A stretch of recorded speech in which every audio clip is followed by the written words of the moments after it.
January 22nd, 2016. Day of Prayer for the Legal Protection of Unborn Children. A reading from the first book of Samuel. Saul took 3,000 picked men from all Israel and went in search of David and his men in the direction of the wild goat crags. When he came to the sheepfolds along the way, he found a cave, which he entered to relieve himself.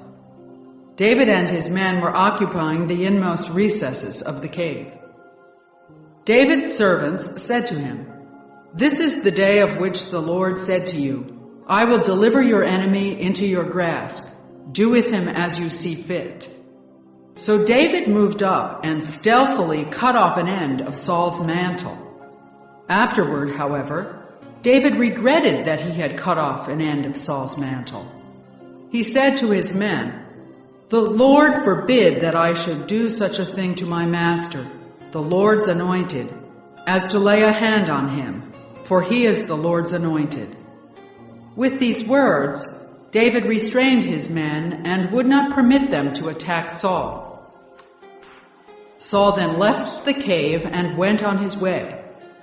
David also stepped out of the cave, calling to Saul, "My lord, the king." When Saul looked back, David bowed to the ground in homage and asked Saul, "Why do you listen to those who say, 'David is trying to harm you'? You see for yourself today that the Lord just now delivered you into my grasp in the cave. I had some thought of killing you, but I took pity on you instead. I decided, I will not raise a hand against my Lord, for he is the Lord's anointed and a father to me. Look here at this end of your mantle, which I hold. Since I cut off an end of your mantle and did not kill you, see and be convinced that I plan no harm and no rebellion. I have done you no wrong, though you are hunting me down to take my life. The Lord will judge between me and you, and the Lord will exact justice from you in my case. I shall not touch you. The old proverb says, 'From the wicked comes forth wickedness,' so I will take no action against you. Against whom are you on campaign, O King of Israel? Whom are you pursuing? A dead dog or a single flea? The Lord will be the judge. He will decide between me and you. May he see this and take my part, and grant me justice beyond your reach." When David finished saying these things to Saul, Saul answered, "Is that your voice, my son David?" And Saul wept aloud. Saul then said to David, "You are in the right rather than I.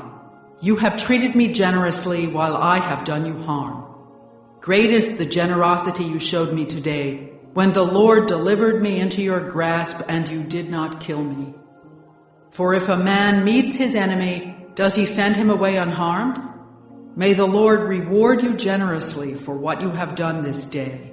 And now I know that you shall surely be king, and that sovereignty over Israel shall come into your possession."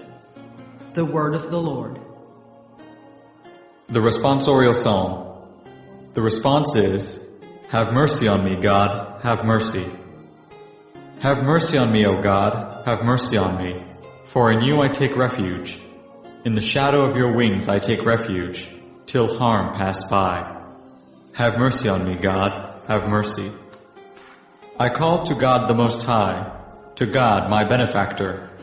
May he send from heaven and save me. May he make those a reproach who trample upon me. May God send his mercy and his faithfulness. Have mercy on me, God, have mercy. Be exalted above the heavens, O God. Above all the earth be your glory. For your mercy towers to the heavens, and your faithfulness to the skies. Have mercy on me, God, have mercy. A reading from the Holy Gospel according to Mark. Jesus went up the mountain and summoned those whom he wanted, and they came to him. He appointed 12, whom he also named apostles, that they might be with him, and he might send them forth to preach and to have authority to drive out demons. He appointed the 12, Simon, whom he named Peter, James, son of Zebedee, and John the brother of James, whom he named Boanerges, that is, sons of thunder, Andrew, Philip, Bartholomew, Matthew, Thomas, James the son of Alphaeus, Thaddeus, Simon the Cananaean, and Judas Iscariot, who betrayed him. The Gospel of the Lord.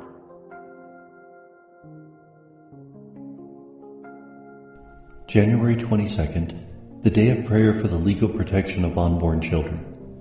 The first reading comes from 1 Samuel 24, 3-21. Saul takes 3,000 men to hunt out David and his followers, and he goes into the countryside where David is hiding. Along the way, he has to relieve himself, so he finds a cave. It was inappropriate for a king to do it in the open. And in the cave, it's dark. David sneaks up and cuts off a piece of his mantle. He won't harm Saul, though, even though Saul has been placed in his hands, because Saul is an anointed of the Lord, and it shows David more respectful of Saul than Saul is of David.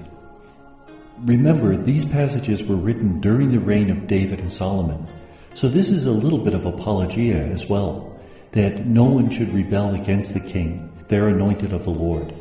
They have been chosen as God's viceroys upon the earth, and therefore they have the divine right of kings.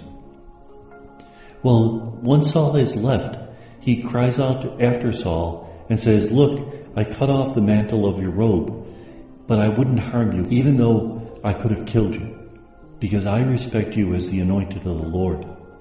What does Saul respond? "Is that your voice, my son David?" By saying that, he's giving a signal that he has forgiven David. Even though David didn't really do anything against him, he feels that David has somehow offended him. Now he's forgiven him. And Saul says, "You were in the right and not I." That's a common phrase in Hebrew. You are more innocent in this matter than I am. It shows that Saul recognizes that his pursuit of David to murder him is wrong. The Gospel is from Mark 3, 13-19. This is the call of the 12 whom Jesus will call apostles. The word apostle means envoys, people sent out to proclaim the message. Now remember, Jesus could have done this alone, but he purposely chose 12 men, representing the 12 tribes of Israel, as a sign that he would not create the church as a solitary entity, but rather it's a communal reality, that we have to work in this together. To form church, we need each other. He calls Simon, who gives the name Peter. It doesn't explain in this passage what Peter means. That's explained in Matthew. It means the rock on which Jesus would build his church. James, son of Zebedee, and John, his brother, called Boanerges. Boanerges, sons of thunder. Is that because they were a bit boisterous, they were a bit loud? We're not sure. Andrew, Philip, Bartholomew. Now Bartholomew appears in the Synoptic Gospels, but not in the Gospel of John. In John, we have Nathanael, who doesn't appear in the Synoptics. And many people believe that Bartholomew and Nathanael are the same person. Matthew, who's also called Levi, Thomas, James the son of Alphaeus, whom we call James the Lesser, James the son of Zebedee is James the Greater, Thaddeus, whom is also called Jude, Simon the Cananaean, who's also called Simon the Zealot. Remember, the Zealots were revolutionaries who tried to destroy the power of Rome in Israel through violent means, and Judas Iscariot, who betrayed him. If you look at these people and you read some of their story, they're not the brightest bunch, and yet Jesus chose them. He chooses people, as we heard yesterday, not because of what you can see on the exterior, but because of their hearts. And may God bless us.